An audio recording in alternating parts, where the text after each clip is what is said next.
Hi guys, this is Bud TV and I'm documenting our short trip to South Korea.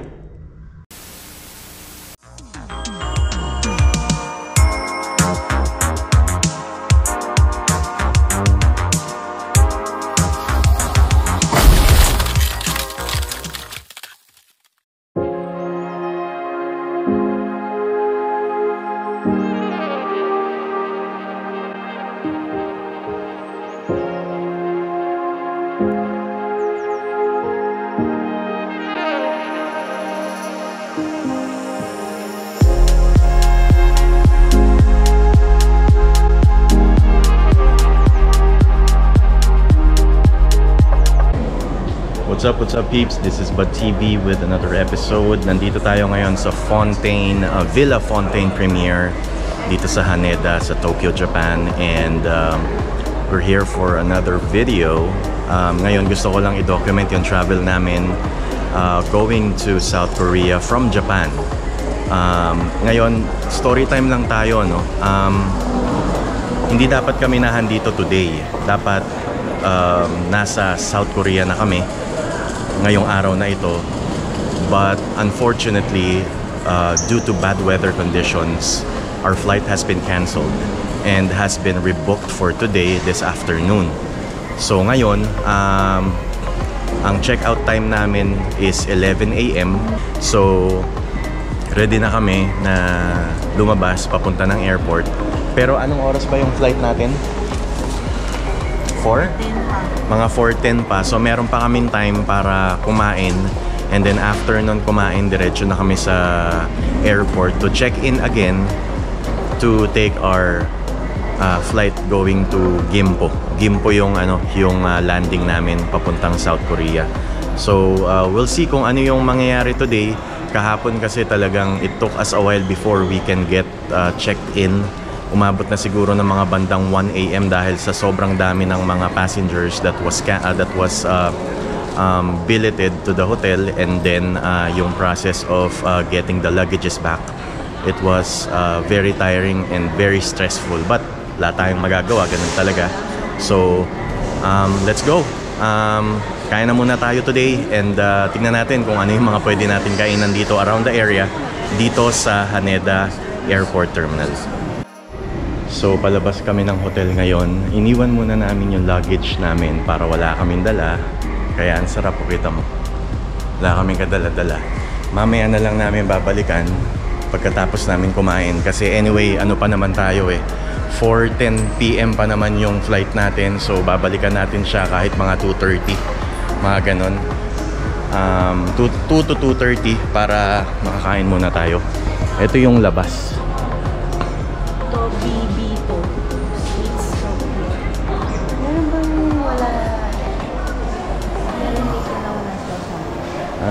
Yun ang hindi ko alam. Pero ito, walkway to, diretso papunta sa Terminal 3 ng Haneda International Airport. Pwede rin para malapit.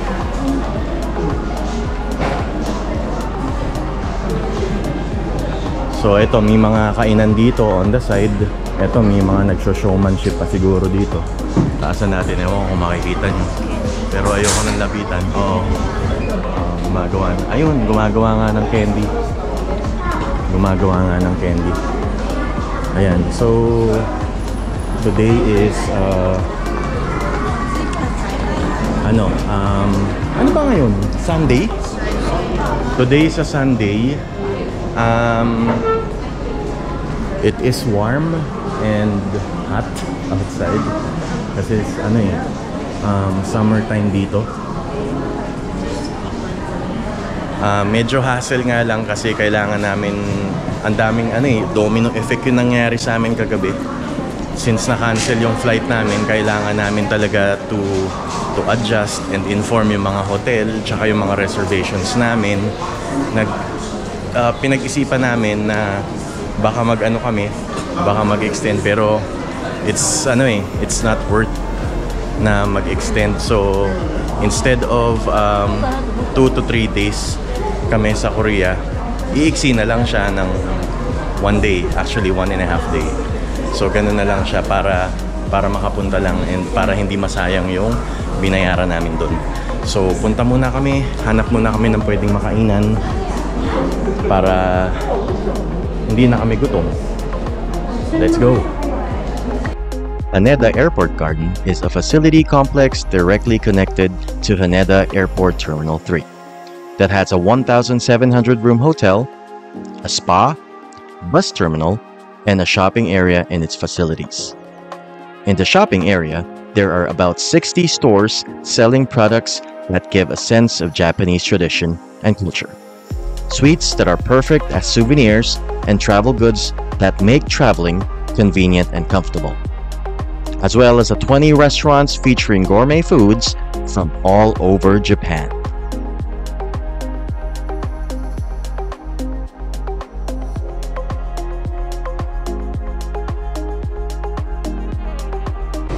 Ayan, so nag-decide kami na dito kami sa Go-Go Curry. Located to dito lang sa baba ng food hall, sa baba ng hotel. Maraming mga kainan. And we decided na mag-curry kami ngayon. Actually, para tong Mediterranean, Pakistani, and Japanese na restaurant.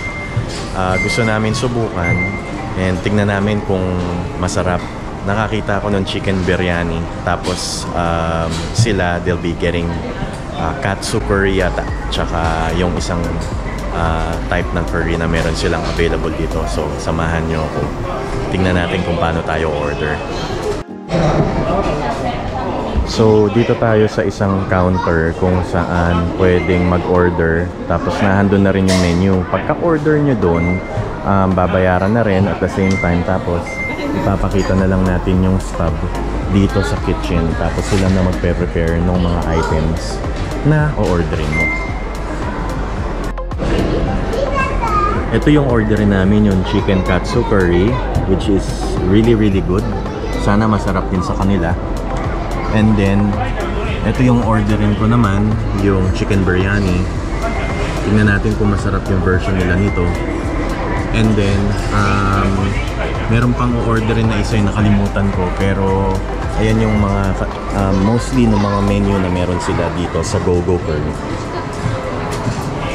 And so ayan, so kami na ang turn, ino-order na namin yung gusto namin. Boiled egg, fried egg. Walang nan, no? Walang nan? Nasa Japanese side. So mamaya natin o-orderin yung nan. Gusto ko ba ng spicy or not? Mild? Baka kasi pag mild nila, sobra sa akin. Yoko ng egg. Okay. And then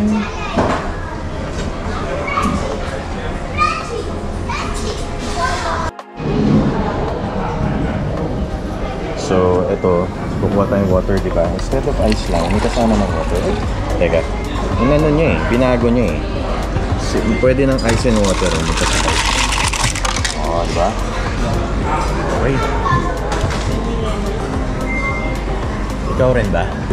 hindi ako magmamalamig Sige, okay na yan. So 20.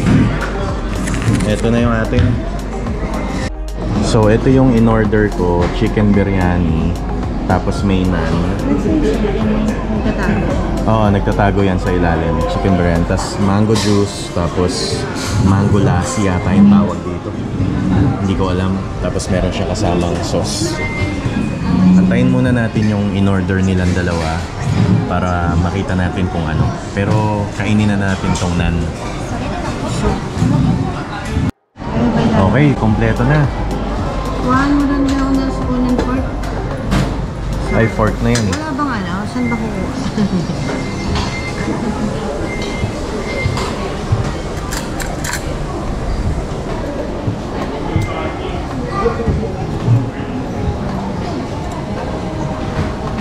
Hindi sila nabibigyan ng tissue? Okay, kompleto na. Wala silang tissue.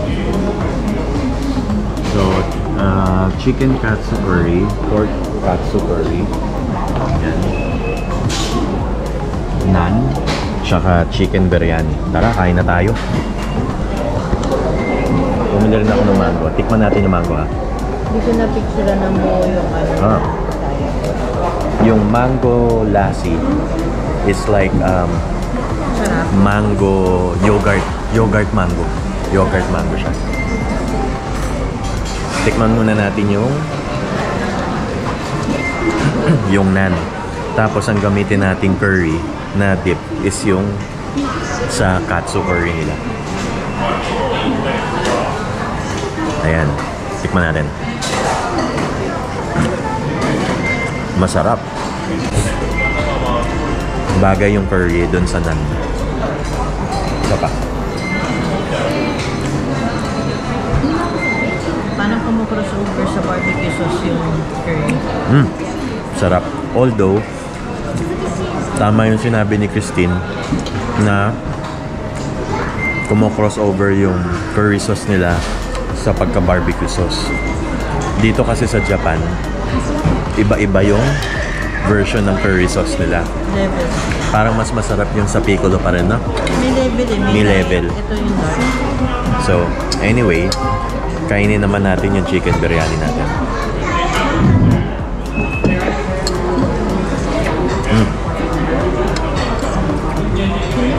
Masarap.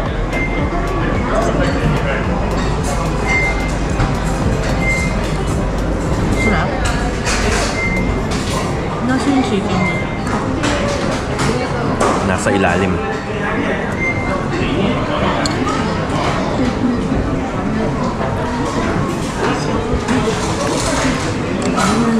Ito yung chicken. Nakatago.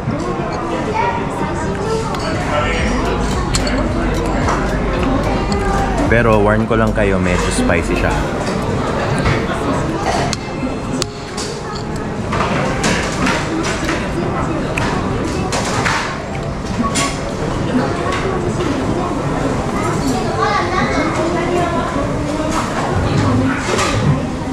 Sige, kain muna tayo.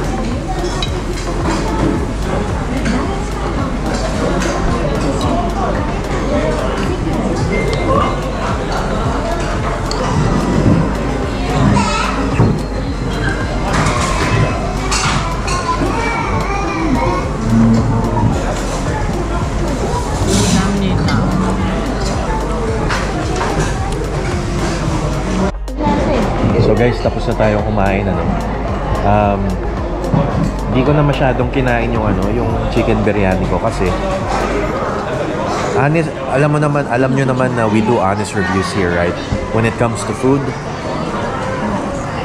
this is not the best biryani that I have tasted. So, ang ano ko dito, ang cons ko dito, ang negative ko dito was the spice was too intense with the curry sauce, na hindi mo na ma-appreciate yung lasa ng pagka-biryani niya. The chicken is okay. It doesn't have any bones. Deboned na siya. Chicken is tender. It's not hard. And masarap naman yung seasoning ng biryani. Ang talagang hindi ko lang gusto doon was masyadong maanghang or spicy yung curry sauce that is mixed with the biryani itself. So once you put it in your mouth, it only leaves a spicy, feeling. Hindi mo na ma-appreciate yung lasa ng pagka-chicken biryani. Pero yung katsu curry ni Charlie tsaka ni Christine, they are okay. Pero I'm not saying they are the best Japanese curries ever. Meron kami kinakainan sa Osaka na piccolo, and kakainan natin yun when we get there. Yun ang masarap para sa amin na Japanese curry. So after this, baka iikot-ikot lang kami, and then babalikan na namin yung luggage para we can start going back sa airport to check in and matuloy na yung Korean trip natin. After we ate lunch, we decided to go around the tax-free area to check all the items that they have for sale. There were so many choices, from anime merch to Japanese souvenirs. So whenever you get here, make sure to explore the place and bring home some items. We'll see you on the next episode as we continue our journey from Tokyo to Seoul in South Korea. Thank you for watching. We'll see you on the next video. Show your support by liking this video and subscribing to our channel.